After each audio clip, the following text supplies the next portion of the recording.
احمد رفعت وابو السعود في انتظار صافرة محمد معروف.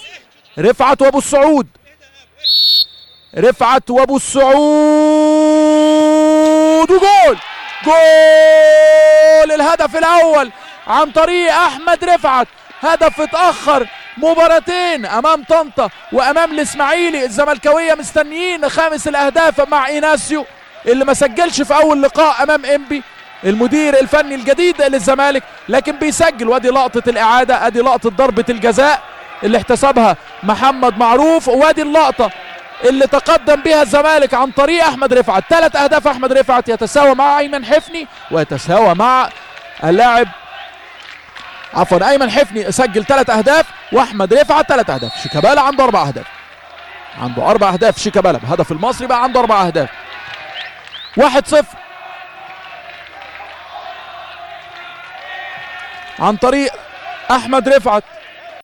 على طول على القائم القريب، لكن تترد من محمد فضل عند كريم مصطفى. التمرير بالخطأ هنا، لكن ايضا تمرير بالخطأ من هنا ومن هنا. مفيش حد احسن من حد، يقول له مفيش حد احسن من حد. كريم مصطفى يلعب الاماميه، هنا خطوره نادي المقاولين لو يلعب جماعي. 2 على 1 2 على 1 2 على 1. عدى محمد فاروق وجول!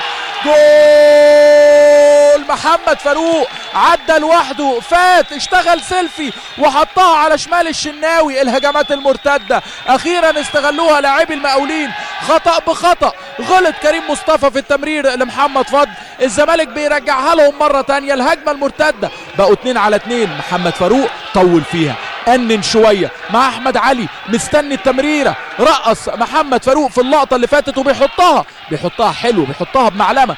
لكن كريم مصطفى تبديل ايجابي جدا لمحمد عوده، بيسجل هدف التعادل.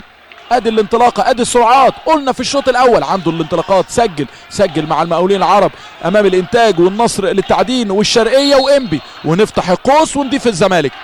5 اهداف لمحمد فاروق، يتساوى مع محمد فضل، يتساوى مع محمد ناجي جده، ويقترب من احمد علي.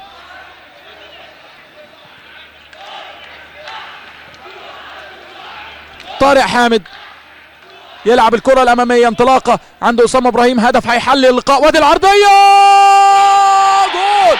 جول!